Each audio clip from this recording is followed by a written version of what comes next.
यही उनका खेल चलता था। लेकिन जब से मोदी गरीबों को पूजने लगा, मोदी के गरीबों के पैर धो करके उस जल को अपनी आंखों पर चढ़ाने लगा, मोदी जब गरीबों के आंसू पोंछने लगा, मोदी जब गरीबों के सपनों को संकल्प में बदलने लगा, मोदी जब गरीबों के नौजवानों के लिए अवसर देने लगा, तो गरीबों ने कांग्रेस के चरित्र को जान लिया, कांग्रेस को छोड़ दिया। अब कांग्रेस निराश्रित हो गई है। आज जब गरीब को पक्का घर मिल रहा है, और जब पक्का घर मिलता है ना गरीब को, तो चार दीवारें नहीं मिलती है। मोदी जब गरीब को पक्का घर देता है, तब सिर्फ चार दीवारें नहीं देता है। मोदी जब गरीब को पक्का घर देता है, तब एक नया जीवन देता है। जब मोदी गरीब को घर देता है, तब नए सपने बुनता है।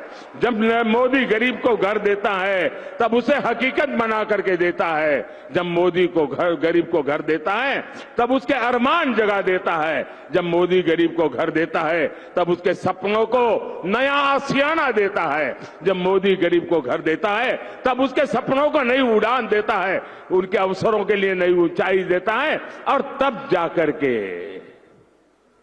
पीढ़ियों के बाद एक गरीब अपना ठिकाना प्राप्त कर पाया है, उसको एक एड्रेस मिला है दोस्तों।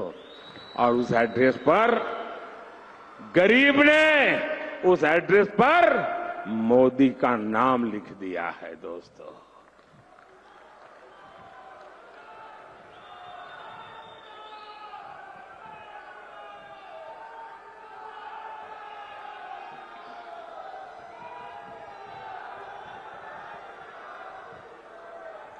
साथियों, ऐसा ही कांग्रेस ने एससी, एसटी, ओबीसी उनको भी अंधेरे में रखा, उनके साथ विश्वासघात किया। कांग्रेस ने कभी एससी, एसटी की परवाह नहीं की।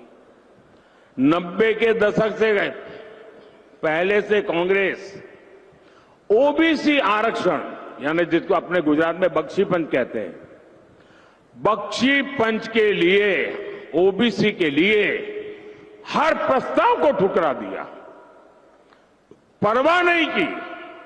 बोले ये तो ऐसे ही है, ऐसे ही जीने के लिए पैदा हुई है। बरसों से ये हमारा बख्शी पंच के लोग, हमारा ओबीसी समाज कहता था कि ओबीसी कमीशन को, ये बख्शी पंच आयोग को संवैधानिक दर्जा मिले। कांग्रेस ने उनकी नहीं सुनी। ओबीसी के लिए एक के बाद एक काम, जब 2014 में आपका बेटा दिल्ली गया ना, तब जाकर के शुरू हुआ।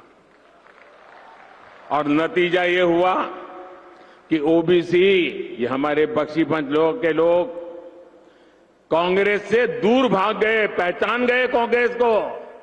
और बहुत बड़ी मात्रा में एससी, एसटी, ओबीसी भी आज भारतीय जनता पार्टी की बहुत बड़ी ताकत बन गया।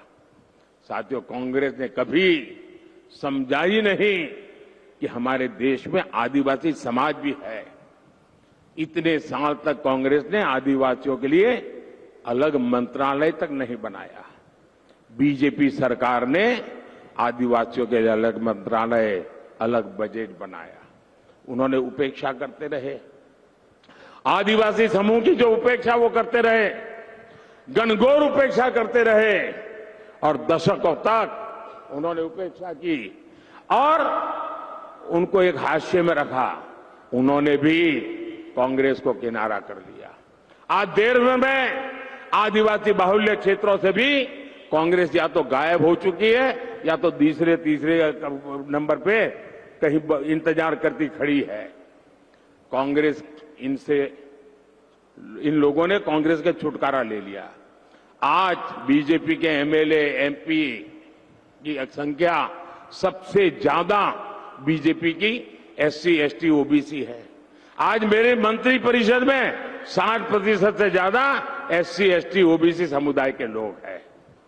और इसलिए कांग्रेस को लगता है सब कुछ लूट गया। अब आने वाले 100 साल तक कहीं कोई किनारा नजर नहीं आ रहा है। और इसलिए आज कांग्रेस गरीब को नफरत करने लगी है। आज SC, ST, OBC इनको नफरत करने लगते हैं और ये बात कांग्रेस को बर्दाश्त नहीं हो रही है। भाइयों बहनों, कांग्रेस SC, ST, OBC को बहुत नाराज है।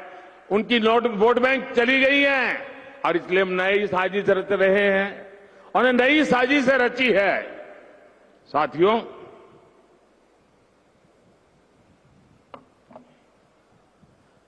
आप सब जानते हैं कि दशकों से कांग्रेस का सबसे बड़ा वोट बैंक माइनॉरिटी का रहा है और उसमें भी मुसलमान। इस वोट बैंक को उन्होंने बहुत पाला पोसा है, बहुत खातिरदारी की है। बीते दशकों में क्षेत्रीय दलों ने कांग्रेस के इस वोट बैंक में भी सेंधमारी कर दी। जो प्रादेशिक पक्ष है ना, उन्होंने उसमें से क्योंकि कांग्रेस 10 बोलती थी, वो 20 बोलते थे। कांग्रेस 25 बोलती थी, 50। उनको पता चल गया है कि कांग्रेस को मारने का यही तरीका है।